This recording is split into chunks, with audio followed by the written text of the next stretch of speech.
আশ্বাসের পরও বাংলাদেশি কর্মীদের জন্য বন্ধ মালয়েশিয়ার দুয়ার। শ্রমবাজারে কাটছে না অস্থিরতা, সদিচ্ছার অভাব বলছে বাইরা। ভুয়া রিক্রুটিং এজেন্সি ঠেকানোর পরামর্শ। সচিবালয় অগ্নিকাণ্ড গভীর ষড়যন্ত্রের অংশ, দাবি বিএনপি নেতা রিজভীর। নতুন বাংলাদেশে ঐক্যবদ্ধ থাকবে ফ্যাসিবাদ বিরোধী সব দল, বললেন জামায়াতের আমির। অসহ্য যানজটে দুর্ভোগের নগরী ঢাকা। রাজনৈতিক কারণে 4 বছরেও আলোর মুখ দেখেনি বাস রুট পুনর্বিন্যাস। পথ পরিবর্তনের পর আশায় মুখে উদ্যোক্তারা। চট্টগ্রাম উন্নয়ন কর্তৃপক্ষের স্বপ্ন দেখানো আবাসন প্রকল্প এখন গলার কাটা। নেই গ্যাস, পানি, বিদ্যুৎ সংযোগের নিশ্চয়তা। প্লট কিনেও বাড়ি করতে না পেরে বিপাকে অনেকে। এবং জাহাজে 7 খুনের বিচার দাবিতে দ্বিতীয় দিনের নৌযান ধর্মঘট। খালাস বন্ধ থাকায় বন্দরে আটকা কয়েক লাখ টন আমদানি পণ্য। লোকসান শঙ্কায় ব্যবসায়ীরা।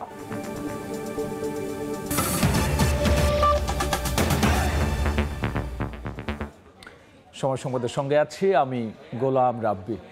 মালয়েশিয়ার শ্রম বাজারে বাংলাদেশের জনশক্তি রফতানির স্থবিরতা কাটছেই না, যেতে পারছেন না হাজার হাজার কর্মী। এজন্য দেশের ভুয়া রিক্রুটিং এজেন্সি ও মালয়েশিয়া সরকারের দৃশ্যমান কোনো পদক্ষেপ না নেয়ার কথা বলছে বাইরা। আইন লঙ্ঘনকারীদের বিরুদ্ধে কঠোর ব্যবস্থা ও নিবন্ধিত এজেন্সিগুলোর মধ্যে প্রতিযোগিতা নিশ্চিতের পরামর্শ দিচ্ছেন অর্থনীতিবিদরা।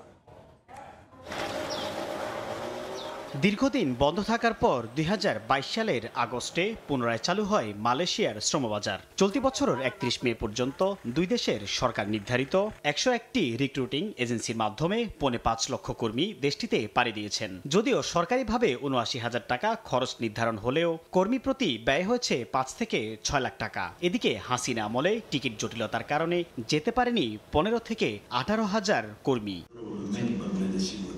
অন্তর্বর্তী সরকার দায়িত্বে আসার পর পুনরায় দেশটির শ্রমবাজার চালু নিয়ে কথা হচ্ছে। টিকিট জটিলতায় আটকে থাকাদের সহায়তার আশ্বাস দিয়েছেন মালয়েশিয়ার প্রধানমন্ত্রী, যদিও এ বিষয়ে কোনো পদক্ষেপ দেখছে না বাইরা।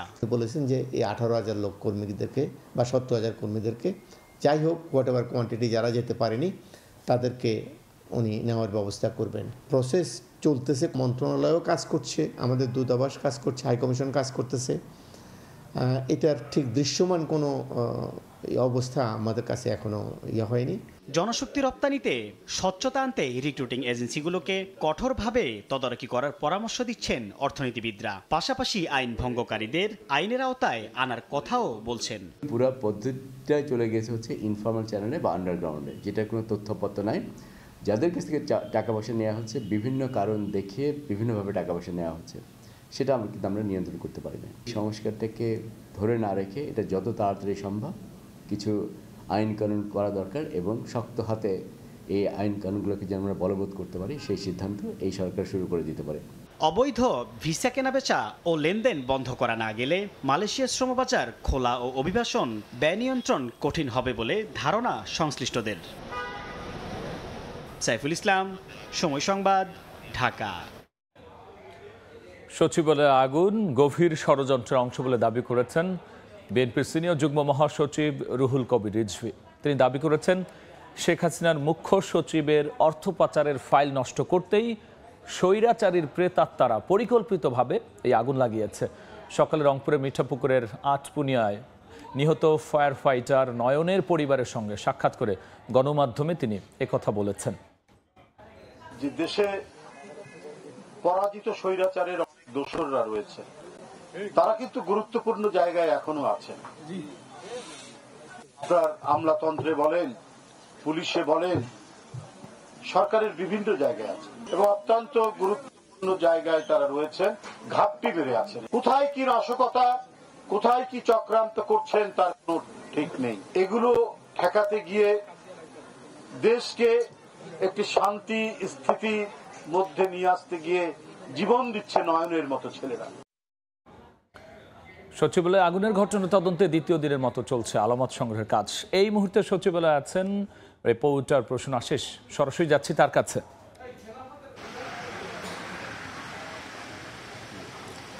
দেখুন, দেখুন, বুধবার গভীর রাতে সচিবালয়ের 7 নম্বর ভবনে আগুন লাগার পরে সেই ভবনটিতে কিন্তু ভবনটির 4টি তলায় অর্থাৎ বেশ কয়েকটি মন্ত্রণালয়ের নথিপত্র সহ সমস্ত আসবাবপত্র এবং জিনিসপত্র কিন্তু পুড়ে ছাই হয়ে গিয়েছে এবং এরপর এই আগুনটি নিয়ন্ত্রণে আনতে প্রায় 6 ঘন্টা সময় লেগেছিল। অর্থাৎ পরদিন বৃহস্পতিবার সকাল 8টার দিকে আগুনটি নিয়ন্ত্রণে আসে এবং এরপর থেকেই এই পুরো ভবনটি অর্থাৎ 7 নম্বর ভবনটি আইনশৃঙ্খলা রক্ষাকারী বাহিনীর হাতে এবং গোয়েন্দা সংস্থার নিয়ন্ত্রণে চলে আসে। তারপর থেকে সচিবালয়ের এই ভবনটিতে কাউকে প্রবেশ করতে দেওয়া হয়নি এবং বৃহস্পতিবার দিন আগুনটি নিয়ন্ত্রণ আসার পর থেকে কোনো সাংবাদিকও কিন্তু ভিতরে প্রবেশ করতে পারেনি এবং সেদিন সচিবালয়ের কার্যক্রম ও সচিবালয়ের কর্মচারীরা তারা কিন্তু অফিসও করতে পারেননি ভালো মতো। তো এরপর থেকে আমরা লক্ষ্য করেছি যে বৃহস্পতিবার থেকেই কিন্তু গোয়েন্দা সংস্থা তদারকি করছেন, গোয়েন্দা সংস্থা অনুসন্ধান চালাচ্ছেন, বিভিন্ন আলামত সংগ্রহ করছেন এবং আমরা গতকাল শুক্রবার ছুটির দিনেও আমরা দেখেছি যে দিনভর গোয়েন্দা সংস্থা এখানে অনুসন্ধান চালিয়েছে, আলামত সংগ্রহ করেছে। আমি যদি বলি যে এর পরপরই কিন্তু একটি 8 সদস্যের উচ্চ পর্যায়ের একটি তদন্ত কমিটি গঠন করা হয়েছে, যে কমিটির প্রধান স্বরাষ্ট্র মন্ত্রণালয়ের সিনিয়র সচিব নাসিমুল করিম। তাকে প্রধান করে যে কমিটি করা হয়েছে সেই কমিটি গতকাল সরেজমিন পরিদর্শন করেছে এই ভবনটিতে এবং তারা একটি সভা করে তারা এই অনুসন্ধানের তদন্তের কর্মপদ্ধতিও ঠিক করেছে। আমরা যেটি জানতে পেরেছি যে আজকে কিছুক্ষণ পরে এই কমিটি আবারও আসবেন এবং তারা অনুসন্ধান চালাবেন।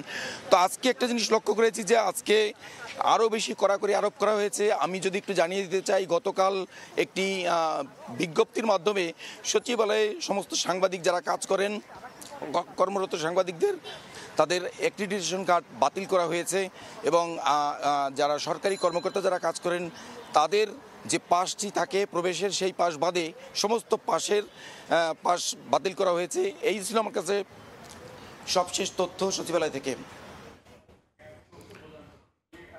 আগুন লাগার ঘটনা তদন্তের দ্বিতীয় দিনের মতো চলছে আলামত সংগ্রহের কাজ। এ নিয়ে সবশেষ জানাচ্ছিলেন সহকর্মী প্রসূন আশিস। আমরা সরাসরি ছিলাম সচিবালয় এলাকায়। নতুন বাংলাদেশে ফ্যাসিবাদ বিরোধী সব রাজনৈতিক দল ঐক্যবদ্ধ থাকবে বলে মন্তব্য করেছেন জামায়াতে ইসলামীর আমির ডাক্তার শফিকুর রহমান। সকালে রাজধানীর সোহরাওয়ার্দী উদ্যানে খিলাফত মজলিসের দ্বাদশ সাধারণ পরিষদের অধিবেশনে যোগ দিয়ে তিনি বলেছেন, সামনের বাংলাদেশ চলবে তরুণদের আকাঙ্ক্ষা অনুযায়ী। এর আগে সকালে রাজধানীর সোহরাওয়ার্দী উদ্যানে শুরু হয় খিলাফত মজলিসের সাধারণ পরিষদের দ্বাদশ অধিবেশন। এতে বিএনপি, জামায়াত ইসলামী আন্দোলন সহ এবং বিভিন্ন রাজনৈতিক দলের নেতৃবৃন্দ উপস্থিত হন। এবারের অধিবেশনের উদ্বোধন করেন খিলাফত মজলিসের উপদেষ্টা অধ্যক্ষ মাওলানা মোহাম্মদ ইসাক এবং সভাপতিত্ব করছেন দলটির আমির মাওলানা আব্দুল বাসিত আজাদ।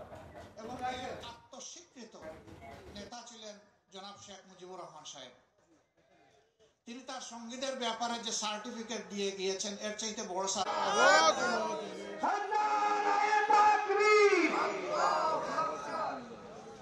আমরা সামনের সারিতে التي هي أقوم ويبشر المؤمنين الذين يعملون الصالحات। এখন একটা আকাঙ্ক্ষার নতুন বাংলাদেশ চাই, যেটা আমাদের সন্তানেরা, যুবকরা চেয়েছে। আমি গভীর শ্রদ্ধা নিবেদন করি তাদের প্রতি। 15.5 বছর তিলে তিলে যন্ত্রণা সহ্য করে আমরা বহু আন্দোলন করেছি, কিন্তু এই আন্দোলনের পরিসমাপ্তি আমরা টানতে পারিনি। আগামীর বাংলাদেশের চালিকা শক্তিটা তাদের হাতে তুলে দিয়ে আমরা তাদেরকে পিছন দিক থেকে সহযোগিতা করতে চাই, দোয়া করতে চাই। তারা এই দেশকে সামনে এগিয়ে নিবে ইনশাআল্লাহ। 20 বছরের উদ্যোগ আর 4 বছরের পরিকল্পনায় শুরু হওয়া বাস রুট রেশনালাইজেশন প্রকল্প এখনও দেখেনি আলোর মুখ। উদ্যোক্তারা জানিয়েছেন, তৎকালীন পরিবহন নেতাদের রাজনৈতিক প্রভাবেই প্রকল্প বাস্তবায়নের মূল বাধা ছিল। পট পরিবর্তনের পর সেই বাধা নেই বলে আশার আলো দেখছেন তারা। তবে বিশেষজ্ঞরা বলছেন, নির্দিষ্ট রেগুলেটরি অথরিটি প্রতিষ্ঠা করে কাজ করতে হবে দায়বদ্ধতার সঙ্গে। আশরাফুল ইসলামের ছবিতে দেখব শফিকুজ্জামান রুবেলের রিপোর্ট।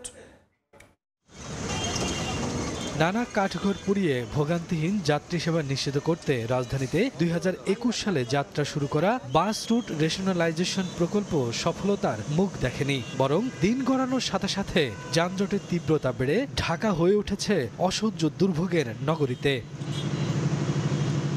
অথচ যানজটের কবলে কর্মঘণ্টা নষ্ট হওয়ায় লাভ ক্ষতির হিসেব মিলিয়ে বাস চালকরাও আসতে চান এক ছাতার নিচে। ভোগান্তি থেকে মুক্তি পেতে যাত্রীদের প্রত্যাশা সড়ক হয়ে উঠুক শৃঙ্খলাপূর্ণ। বাসে সিট খালি আছে, আপনি আসেন, উঠার পরে দেখি যে সিট ফাঁকা নাই। যত থামবে না, যত থামলে যানজট কমবে না। বোকা দেখে কন্ডাক্টর আমার বেতনই ভালো। রাজধানীর এই যানজট থেকে রেহাই পেতে বাস চালক ও যাত্রীরা উভয়ই চান বাস রুট রেশনালাইজেশনের আওতাযুক্ত হতে। তাহলে প্রতিবন্ধকতা কোথায়? কেনই বা এত বছর প্রচেষ্টা করেও এই প্রকল্পটি আলোর মুখ দেখেনি? প্রকল্পটি তত্ত্বাবধানে থাকা ঢাকা পরিবহন সমন্বয় কর্তৃপক্ষ ডিটিসি এর কাছেই সেই জিজ্ঞাসা। ঢাকা পরিবহন সমন্বয় কর্তৃপক্ষ ডিটিসিএ জানায়, তৎকালীন পরিবহন নেতাদের রাজনৈতিক প্রভাব, অবৈধ বাসে দৌরাত্ম্য, মালিকানা হারানোর ভয়ে বাস কোম্পানির অনীহা ও লেনদেনের স্বচ্ছতার অভাব ছিল প্রধান অন্তরায়। নতুন করে দায়িত্ব পাওয়া পরিবহন নেতারাও সরকারের উদ্যোগকে স্বাগত জানান। তৎকালীন যে বাস মালিক সমিতি ছিলেন, শ্রমিক যে সংগঠন ছিলেন, তাদের থেকে আমরা আর সহযোগিতা পেলাম না। এমনকি এখানে যারা আবেদন করেছেন তাদেরকে অনেক ধরনের হয়রানি হেনস্থার শিকার হতে হয়েছে। প্রতিটি কোম্পানি এবং প্রতিটি মালিককেই ডেকে কথা বলে এই অবস্থার পরিবর্তন করার জন্য আমরা উদ্যোগী হচ্ছি। সড়কে শৃঙ্খলা ফেরাতে এবার ছাড় দিতে নারাজ বাংলাদেশ সড়ক পরিবহন কর্তৃপক্ষ বিআরটিএ। সংস্থাটির চেয়ারম্যান জানান, আর নয় নৈরাজ্য, ফিটনেস না থাকলে মিলবে না লাইসেন্স। তোমরা যাকে ফিট মনে করবে তাকেই সেই শুধু লাইসেন্স পাবে, যাকে ফিট মনে করবে না সে লাইসেন্স পাবে না। মে মাসের পরে আর পুরনো গাড়ি রাখবো না, আমরা রাখবো না। তবে এই বিশেষজ্ঞর মতে বাস রুট রেশনালাইজেশন বাস্তবায়ন করতে হলে মেট্রো কিংবা বিআরটির মতো একটা রেগুলেটরি অথরিটি প্রতিষ্ঠা করতে হবে, যারা প্রতিনিয়ত সেবার মানদণ্ড পর্যবেক্ষণ করবে। আমি দ্ব্যর্থহীন ভাষায় বলতে পারি এইটাও ফেল করবে, কারণ পদ্ধতিগতভাবে কোনো রেগুলেটরি অথরিটি নাই। এরকম একটা প্রতিষ্ঠান করে দায়বদ্ধভাবে কাজ করতে হবে। তিনি আরো বলেন, এখনই মোক্ষম সময় উদ্যোগ নেয়ার। এই সরকার ব্যর্থ হলে এ স্বপ্ন আর বাস্তবায়ন হওয়া সম্ভব নয় বলেও মনে করেন অধ্যাপক শামসুল হক। এই সরকারের সময় সাকসেসফুল না হওয়া তার মানে অত্যন্ত বেদনাদায়ক হবে। শফিকুজ্জামান রুবেল, সময় সংবাদ, ঢাকা। নানা অব্যবস্থাপনার পাশাপাশি গ্যাস, পানি এবং বিদ্যুতের সংযোগ নিশ্চিত করতে না পারায় চট্টগ্রাম উন্নয়ন কর্তৃপক্ষের অধিকাংশ আবাসিক প্রকল্প মুখ থুবড়ে পড়ছে। স্বাধীনতার পর নগরীর বিভিন্ন স্থানে 585 একর জায়গায় 10টি প্রকল্পে 6,307টি প্লট বরাদ্দ দেওয়া হলেও অধিকাংশ প্লট এখনও খালি। ব্যাংক ঋণের টাকা দিয়ে প্লট কিনে বাড়ি করতে না পেরে চরম ভোগান্তিতে হাজার হাজার মানুষ। স্বাক্ষর টিপুর ক্যামেরায় কমলদের রিপোর্ট। স্বাধীনতার আগে 1963 সালে কাতালগঞ্জ এবং 1965 সালে আগ্রাবাদ আবাসিক এলাকার মাধ্যমে পরিকল্পিত নগরী গড়ে তোলার প্রকল্প নিয়েছিল চট্টগ্রাম উন্নয়ন কর্তৃপক্ষ সিডিএ। কিন্তু স্বাধীনতার পর নেওয়া 10টি প্রকল্প নানা অনিয়ম ও অব্যবস্থাপনার কারণে পর্যায়ক্রমে তা ব্যর্থতায় পরিণত হয়েছে। নগরীর অক্সিজেন এলাকায় সবচেয়ে বড় আবাসিক এলাকা গড়ে তোলার পরিকল্পনা নিয়েছিল চট্টগ্রাম উন্নয়ন কর্তৃপক্ষ। 2008 সালে এখানকার 1700 একর জায়গার উপর তৈরি করা হয়েছে 1748টি প্লট। 16 বছর আগেই প্লট মালিকেরা তাদের প্লট বুঝে নিয়েছেন। ভূমিসহ নানা জটিলতায় এখন পর্যন্ত বিশাল এই অঞ্চলে একটি ভবনও উঠেনি। 2008 সালে প্লট পাইছি, কিন্তু এখনো আমরা বাড়িঘর করতে পারিনি। অবকাঠামো এবং নিরাপত্তা কেউ আগায় না আসলে প্লট করার মতো তো আমরা বাড়ি করার মতো সুযোগ হবে না আমাদের। 759 প্লটের চাঁদগাঁও আবাসিক, 423 প্লটের কল্পলোক আবাসিক প্রথম পর্যায় এবং 181 প্লটের চন্দ্রিমা আবাসিক এলাকার প্লট মালিকেরা নিজেদের উদ্যোগেই আবাসনের ব্যবস্থা করে নিয়েছে। নগরীর একেবারে কাছাকাছি কর্ণফুলী নদীর তীরবর্তী এই এলাকায় চট্টগ্রাম উন্নয়ন কর্তৃপক্ষ 1995 সালে গড়ে তুলেছিল কর্ণফুলী আবাসিক এলাকা। 52 একর জায়গার উপর তৈরি করা হয়েছিল 517টি প্লট। প্লট মালিকেরা প্লট বুঝে নিয়েছেন, কিন্তু 29 বছর পেরিয়ে গেল নানা জটিলতায় এখানে কোনো ভবন উঠেনি। চট্টগ্রাম উন্নয়ন কর্তৃপক্ষের এই আবাসিক প্রকল্প অনেকটা ব্যর্থতায় পর্যবেসিত হয়েছে।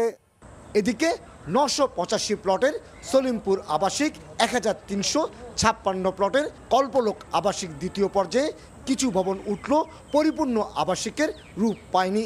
এজন্য সিডিএর আগের পরিষদকে দায়ী করছেন এই নগরবিদ। শুধু প্লট দিলেই কিন্তু প্রকল্প চালু হয়ে যাবে না। এক্ষেত্রে তৎকালীন যারা ব্যবস্থাপনায় ছিলেন তাদের সমন্বিত কর্মোদ্যোগের একটা অভাব আমরা দেখেছি, যার ফলে হয়তো প্লট পেয়েছে, পানি পায় নাই বা বিদ্যুৎ পায় নাই। অভিযোগ উঠেছে কোনো রকম পূর্ণাঙ্গ পরিকল্পনা ছাড়াই গড়ে তোলা হয়েছে এইসব আবাসিক এলাকার প্লট। বিশেষ করে তদবিরের মাধ্যমে বেশি আবেদনকারীকে প্লট দিতে গিয়ে প্লটের সাইজ নামিয়ে আনা হয়েছে 3 থেকে 4 কাঠায়, অথচ খরচ অনুযায়ী ভবন তুলতে প্রয়োজন ছিল 8 থেকে 10 কাঠার প্লট। ইন্ডিভিজুয়ালি একজনকে একটা প্লট দিয়ে দিলাম, তাও প্লটের সাইজ করলাম 2.5 কাঠা থেকে 3 কাঠা, 4 কাঠা, 5 কাঠা। তো এটা 5 কাঠার নিচে আসাই উচিত ছিল না যদি আপনি এই প্রজেক্টটাকে ভাইবেল করতে চান। 60 বর্গ মাইলের এই চট্টগ্রাম নগরীতে লোক সংখ্যা 70 লাখের বেশি। সিডিএর তথ্য অনুযায়ী এই নগরীতে বহুতল ভবন রয়েছে 4,01,721টি। এর মধ্যে 3,87,000 1 থেকে 6 তলা, 13,480টি 6 থেকে 10 তলা এবং 484টি 10 তলার অধিক। কমল দে, সময় সংবাদ, চট্টগ্রাম। চাঁদপুরে কার্গো জাহাজের 7 শ্রমিক হত্যার ঘটনায় দ্বিতীয় দিনের মতো চলছে নৌযান শ্রমিকদের কর্মবিরতি। সকাল থেকে কোনো নৌযান নদীবন্দর থেকে ছেড়ে যায়নি কিংবা পাড়ে এসেও নোঙর করেনি। মোংলা এবং চট্টগ্রাম বন্দরের মাঝ নদীতে পণ্য খালাসের অপেক্ষায় রয়েছে বেশ কয়েকটি জাহাজ, কিন্তু শ্রমিকদের বিক্ষোভ কর্মসূচিতে বন্ধ রয়েছে খালাস কার্যক্রম। আরেতে লোকসানের সংখ্যায় রয়েছেন আমদানি ও রফতানিকারকরা। পণ্য সরবরাহ কাজ ব্যাহত হয়, বিপাকে আছেন ট্রাক শ্রমিকরাও। 4 দফা দাবি আদায় না হওয়া পর্যন্ত আন্দোলন চালিয়ে যাবার সিদ্ধান্তে অনড় নৌযান শ্রমিকরা। জাতীয় প্রেস ক্লাবে এক আলোচনা সভায় বক্তব্য রাখছেন বিএনপির মহাসচিব মির্জা ফখরুল ইসলাম আলমগীর। আমরা সরাসরি যাচ্ছি তার বক্তব্যে। নাম বুঝে ফেলবা, ইতিহাসের কি অমুক বিধান দেখুন, যারা চেষ্টা করেছে মুছে দিয়েছে যে আরবের নাম বিভিন্ন জায়গা থেকে, সেখানে প্রতিস্থাপন করেছে তাদের নেতার মূর্তি অথবা নাম। আজকে জনগণই সেটাকে তুলে ফেলে দিয়ে এখন আবার দেখবেন যে সেই জিয়ারহমান নাম তাদের হৃদয়ের মধ্যে প্রথিত হয়ে গেছে। এই জুলাই বিপ্লব যেটাকে বলা হচ্ছে, এটা আসলে বাংলাদেশের জাতির সামনে আমি মনে করি একটা নতুন সম্ভাবনার দ্বার উন্মোচন করেছে। এই জুলাই বিপ্লবের মধ্য দিয়ে যে পরিবর্তনের সৃষ্টি হয়েছে, ফ্যাসিস্ট হাসিনা যে পালিয়ে গেছে এবং আওয়ামী লীগের যে পতন হয়েছে, ফ্যাসিবাদের যে পতন হয়েছে, এটা বাংলাদেশকে নতুন করে নির্মাণ করবার, গড়ে তুলবার একটা অভূতপূর্ব একটা সুযোগ আমাদের সামনে এনে দিয়েছে। আমরা ছাত্র যারা আন্দোলন করেছেন, কোটা বিরোধী আন্দোলন থেকে শুরু করে পরবর্তীকালের যে একদম দাবিতে তারা যে আন্দোলন করেছেন সরকারের পতনের, এটাকে আমরা সবসময় স্বাগত জানিয়েছি। আমরা সেই আন্দোলনে সম্পৃক্ত থেকেছি এবং আমরা যে কথাটা বারবার বলতে চেয়েছি, যেটি সত্য, আমরা 15 বছর ধরে কিন্তু এই সংগ্রামে আছি। ফ্যাসিবাদের বিরুদ্ধে আমাদের লড়াই শুরু হয়েছে প্রকৃতপক্ষে 2009 সাল থেকে, এবং সেই লড়াই আমরা যারা দেশপ্রেমিক রাজনৈতিক দলগুলো আছি, আমরা সবাই একসাথে হয়ে, একজোট হয়ে এই লড়াইগুলো আমরা শুরু করেছি। আমি দীর্ঘ আলোচনা যাবো না, আমি শুধু আপনাদেরকে এইটুকু বলতে চাই যে ফ্যাসিবাদী আওয়ামী লীগ তারা অত্যন্ত সুপরিকল্পিত হবে, সচেতন ভাবে বাংলাদেশের গণতন্ত্রকে দ্বিতীয়বার হত্যা করে তাকে একদলীয় শাসন ব্যবস্থা প্রবর্তন করতে চেয়েছিল। বাণিজ্যের খবর।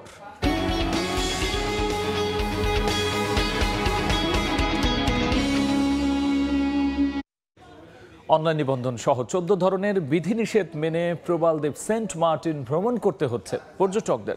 নতুন নিয়ম অনুযায়ী ট্রাভেল পাস নিয়ে প্রতিদিন 2000 পর্যটক এই দ্বীপটিতে যেতে পারছেন, একই সঙ্গে করতে পারছেন রাত্রি যাপনও। মোহাম্মদ ফরাজের ক্যামেরায় দেখব সুজাউদ্দিন রুবেলের রিপোর্ট।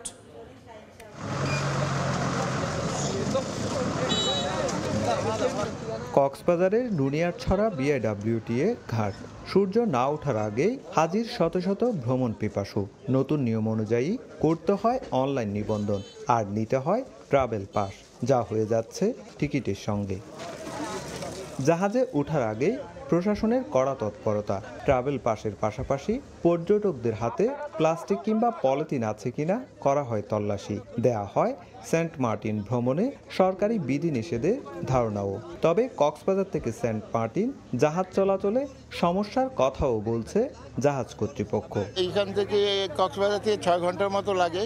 টেকনাফ হলে তো খুব তাড়াতাড়ি যাওয়া যায়, 2.5 ঘন্টা 3 ঘন্টায়। কিন্তু টেকনাফে যেহেতু বর্তমান পরিস্থিতিতে যাওয়া সম্ভব না, ইনানি দিয়ে গেলেও অনেক সময় কম লাগে। 1 নভেম্বর থেকে টেকনাফ সেন্ট মার্টিন এবং কক্সবাজার সেন্ট মার্টিন নৌপথে পর্যটকবাহী জাহাজ চলাচলের সরকারি সিদ্ধান্ত ছিল। তবে নানা জটিলতায় এতদিন সেন্ট মার্টিন ভ্রমণে যেতে পারেননি পর্যটকরা। দীর্ঘ প্রতীক্ষার পর 1 ডিসেম্বর থেকে শুরু হয় সেন্ট মার্টিনে পর্যটকবাহী জাহাজ চলাচল।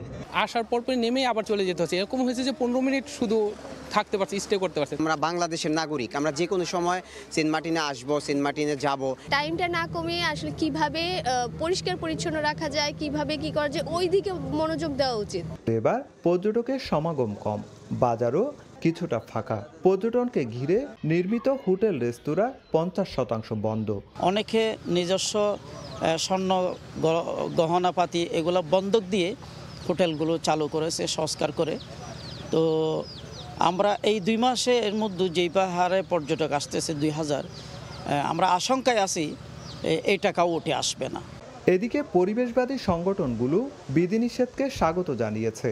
আর পরিবেশ অধিদপ্তর বলছে সচেতনতা বাড়ানোর পাশাপাশি বিধিনিষেধ না মানলে কঠোরতা অবলম্বন করা হবে। কঠোর না হলে আপনি যে যার যার মতো করে করবেন, এটা হয় না। এবং আরেকটু সচেতনতা বাড়ানোর পরেই আমরা কঠোরতার দিকেও যেতে হবে আমাদেরকে। প্রতি বছর অক্টোবর থেকে মার্চ পর্যন্ত সেন্ট মার্টিন দ্বীপ পর্যটকদের জন্য উন্মুক্ত থাকলেও এবার ভ্রমণ ও রাত্রি যাপনে এ সময় কমিয়ে করা হয়েছে 2 মাস। প্রবালদ্বীপ সেন্ট মার্টিনকে রক্ষায় দেয়া হয়েছে নানা বিধিনিষেধ। তবে এই বিধিনিষেধ অনেকটাই রয়েছে এখনো পর্যন্ত অকার্যকর। তবে পরিবেশবাদী সংগঠনগুলোর দাবি যাতে পুরোপুরি কার্যকর হয় এসব বিধিনিষেধ। প্রবালদ্বীপ সেন্ট মার্টিন থেকে সুজাউদ্দিন রুবেল, সময় সংবাদ, কক্সবাজার। রাঙামাটির পর্যটন শিল্পের আইকন ঝুলন্ত সেতু, যেখানে ঘুরতে আসেন না এমন পর্যটক পাওয়া বিরল। প্রতিষ্ঠা 44 বছর কেটে গেল, এখনো কমেনি পর্যটকের ভোগান্তি। যেটি না থাকায় পাহাড়ের ঢালে নোঙর করতে হয় নৌযান। এরপর ঝুঁকি নিয়েই সেতুতে আসেন পর্যটকরা।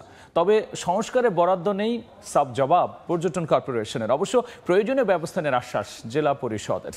হেফাজত সবুজের তথ্য রাজীব দাস মুন্নার ছবিতে, দেখব বিস্তারিত। শীত মানে পর্যটনে ভরা মৌসুম। রাঙ্গামাটির প্রতিটি স্পটই এখন ভ্রমণ পিপাসুদের উপচে পড়া ভিড়। যন্ত্রচালিত নৌকায় সুবলং ঝর্ণা ও পাহাড়ের সৌন্দর্য উপভোগ শেষে তারা ছুটে আসেন সিম্বল অব রাঙ্গামাটি খ্যাত ঝুলন্ত সেতুতে। তবে আইকনিক এই স্থানে এসে ভোগান্তিতে পড়তে হয় তাদের। সেতু এলাকায় বোট ভেড়ানোর কোনো জেটি না থাকায় পাহাড়ের ঢালেই করতে হয় নোঙর। সেখানে চলাচলের নেই কোনো রাস্তা, সামান্য কিছু অংশে বালুর বস্তা ফেলে রাখা হয়েছে। তাই বাধ্য হয়ে ঝুঁকি নিয়ে ঢালু পাহাড়ের গা বেয়ে উঠতে হয় ঝুলন্ত সেতুতে। প্রায় পা ফসকে আহত হন পর্যটকরা। অথচ এই স্থানে নোঙর করার জন্য বোট প্রতি 100 ও পর্যটক প্রতি 20 টাকা করে টোল আদায় করে পর্যটন কর্পোরেশন। এত হাজার হাজার মানুষ প্রতিদিন এখানে আসে, এখানে একটা সুন্দর নামার এবং ওঠার সিঁড়ি টাইপের কোনো কিছু থাকার দরকার বলে আমি মনে করি। এটা আসলে আমার জন্য অনেক রিস্কি, আমি না সবার জন্য রিস্কি, কারণ যে কোনো মুহূর্তে আমি পড়ে যেতে পারি। অবিলম্বে এই রাস্তাটাকে উন্নত করা দরকার, এখানে পাকা করা দরকার। ভালো মতো একটা ঘাট হতে হবে, আমাদের তো ঘাট তো নাই। আর আমরা বুঝে পার্কিং দিচ্ছি পাও যাওয়া আসা ওঠার কোনো একটা নির্দিষ্ট ব্যবস্থা নাই। কেউ আসার খাইয়ে পড়ে, কেউ দলা খাইয়ে পড়ে। এই যখন অবস্থা, তখন পর্যটক কর্পোরেশনের কর্তা জানালেন সংস্কারে বরাদ্দ নেই। তবে এই ব্যাপারে ব্যবস্থা নেওয়ার আশ্বাস জেলা পরিষদের। কর্তৃপক্ষের এই খাতে কোনো বরাদ্দ নেই। এ কারণে আমরা স্থানীয় উন্নয়ন সংস্থা, জেলা পরিষদ এবং উন্নয়ন বোর্ডের কাছে আমরা পত্র পাঠিয়েছি। আমাদের বিবেচনায় আছে, আমরা আগামীতে এইগুলো প্রকল্প গ্রহণ করে পর্যটকদের সুবিধার আমি ব্যবস্থা করব। 1980 সালে 28 একর জায়গা নিয়ে যাত্রা শুরু করে বাংলাদেশ পর্যটন কর্পোরেশন রাঙ্গামাটি। সময় সংবাদ, রাঙ্গামাটি। ভারতের জম্মু কাশ্মীরে মৌসুমের শুরুতেই দেখা দিয়েছে ভারী তুষারপাত। আর এতে স্বস্তির নিঃশ্বাস ফেলছেন পর্যটক ও স্থানীয়রা। বরফে ঢেকে যাওয়া রাস্তাঘাট, ঘরবাড়ি প্রকৃতির সৌন্দর্যে যোগ করছে ভিন্ন মাত্রা।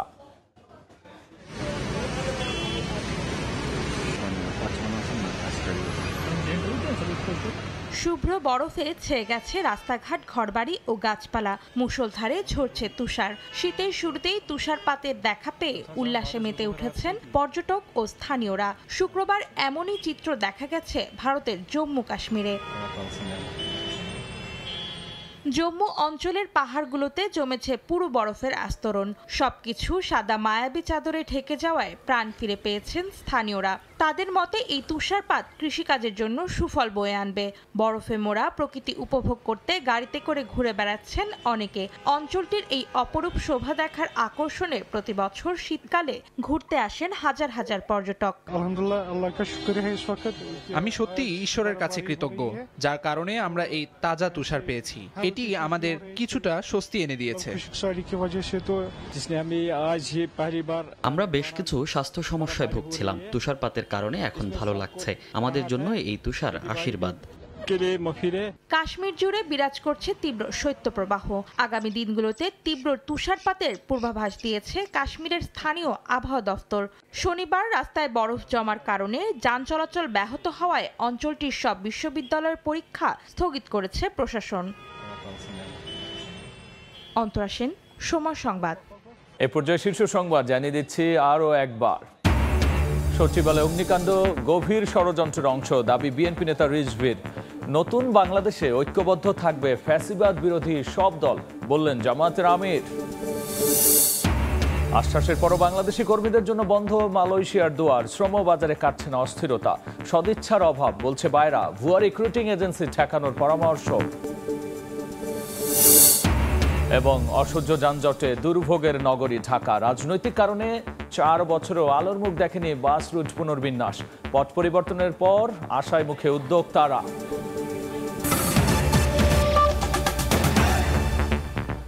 এই ছিল এখনকার মতো সময় সংবাদে। সঙ্গেই থাকুন সময়।